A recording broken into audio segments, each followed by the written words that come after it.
드디어 이코노미스트가 잃어버린 10년을 얘기하고 있네요. 중국과 잃어버린 10년. 아, 얘기가 나왔죠. 벌써 일본, 중국이 일본이다. 중국의 미래가 일본이다. 왜냐하면 그 사실 틀린 말 아니에요. 이코노미스트가 그래도 날카로운 게 중국의 경제 성장 모델뿐 아니라 국력 모델이 사실 예전에 일제가 그 뭐죠?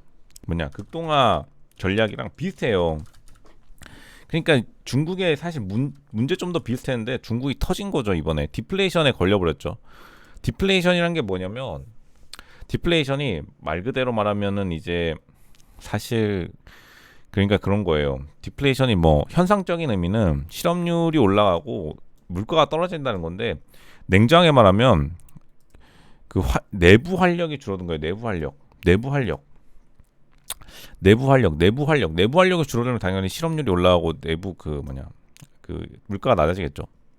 그러니까 중국이 내부 활력이 줄어들 수밖에 없는 게 그 일본도 비슷한 그 1990년대 초호황기 1980, 90년대 초반 초호황기를 일본이 누리다가 무너져 내렸죠.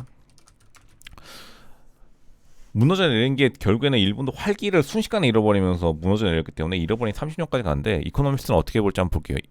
시 대표님은 일본의 운명에서 벗어날 수 있는 도구를 가지고 있습니다. 그는 그것을 사용해야 합니다. 이게 뭐 확대 정책이겠죠. 돈 푸는 거. 일본이 돈을 안 풀었거든요.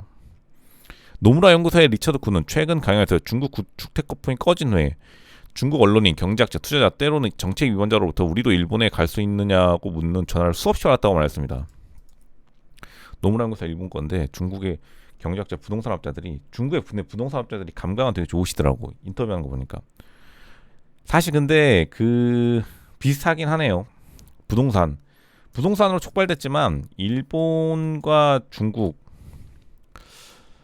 구회장은 나중도 일본과 같은 오버행으로 그러니까 숙취로 고통받고 있으면 그 정도가 훨씬 심각하다는 사실을 깨달았습니다.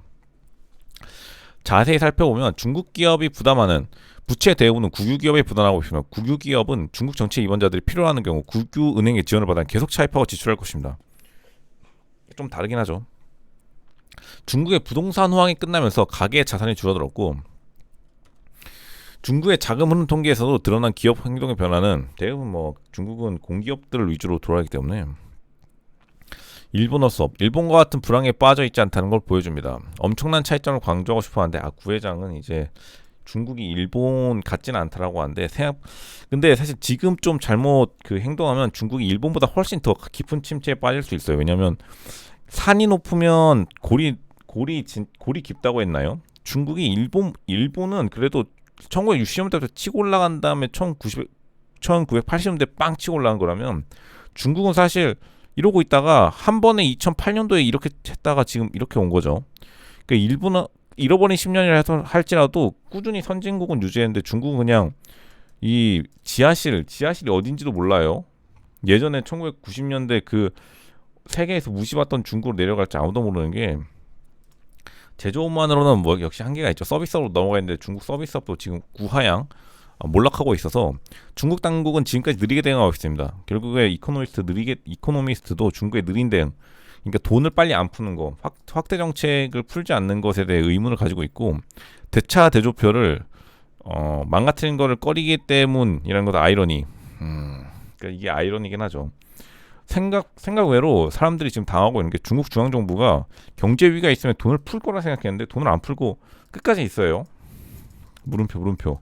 근데 그거는 이제 정치적으로 위험하기 때문이죠.